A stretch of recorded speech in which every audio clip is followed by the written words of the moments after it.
I'm Joe Gruters. I'm a state senator. I represent Sarasota and Manatee County. I'm a Republican that also serves as the party chairman for the state GOP.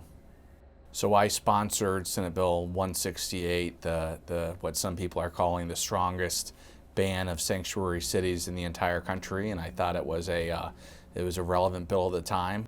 That bill requires law enforcement to use best efforts to detain people who have a detainer by ICE, and to run those checks and to detain people. And I don't know how else they would carry out such a law without engaging in racial profiling.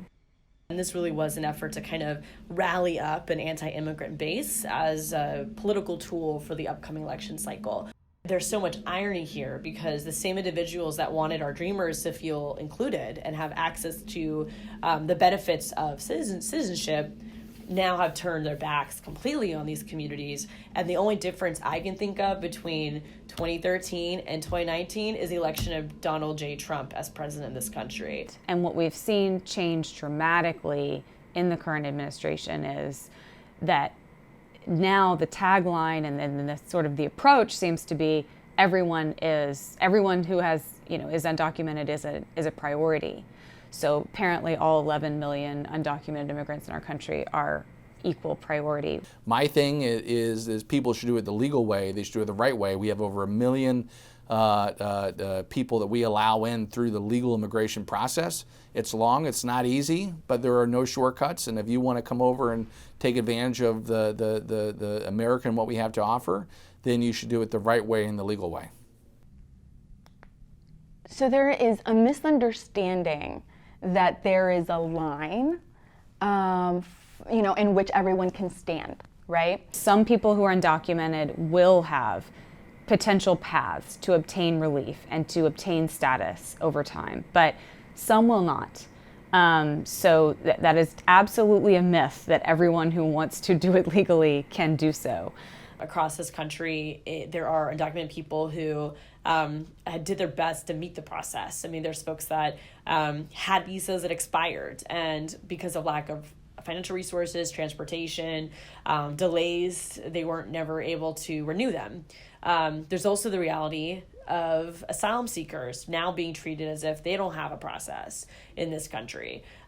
We are denying the U visa process, undocumented people of seeking a U visa. So I think there is more to be said around what are the systems in place that we can improve upon so that there are more simpler and accessible processes for undocumented people to A, be able to gain that status, but B, even just immigrants who are coming to our border to be able to actually go as an asylum seeker and seek that refuge. You have nothing to fear unless you're getting arrested. So my advice for everybody, if you're here and you're trying to do the best job you can to be a good provider for your family, don't break the law. I actually have a friend that recently he got deported to El Salvador. He wanted permission to study here, but they rejected him. His mom and him wanted to make a better living, so they just came here. But they actually called him and told him, oh, you need to come over here, we need you to fill some papers, because they were working on getting papers. Right there and then, they got him and deported him.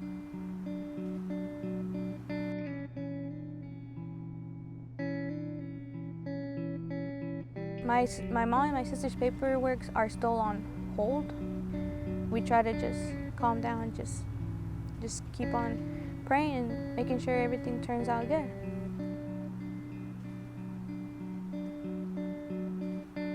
My own father ended up petitioning for his sister. This was in 1998. My aunt, her husband, and their 2 sons could not come to the United States until 2015. So we're talking about years of waiting before they can come.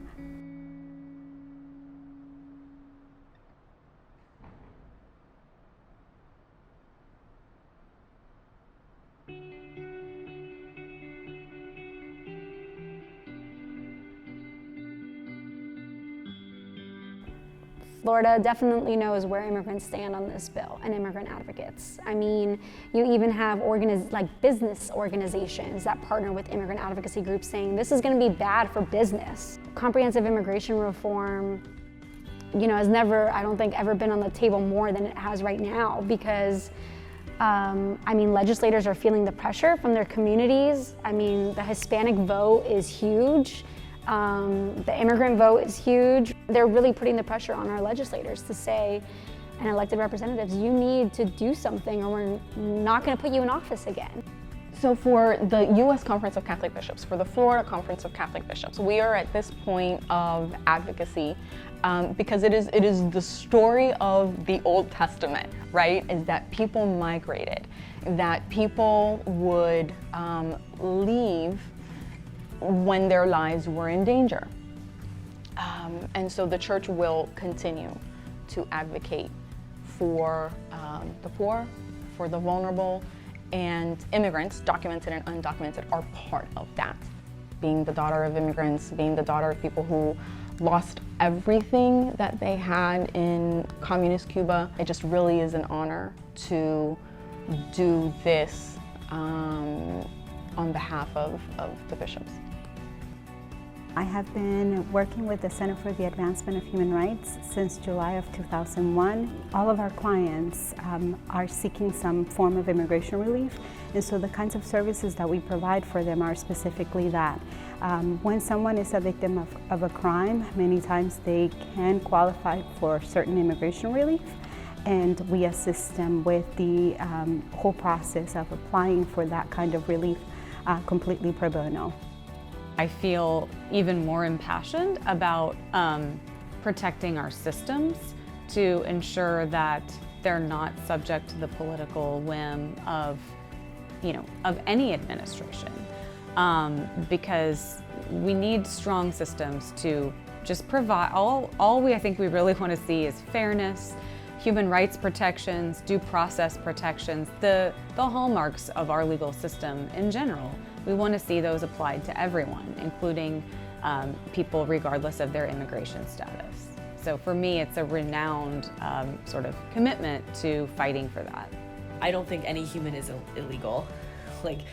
You might not have status, but you're still a human being, and we should do our best as a country to support every person who contributes through whether it's the work they do or the taxes they pay.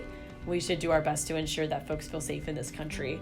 And I think it's in everyone's best interest for us to seriously consider comprehensive immigration reform at a federal level that allows a pathway to citizenship for those that have contributed to society, have no criminal background, and so they can live life free and be their authentic selves with their family just like the rest of us.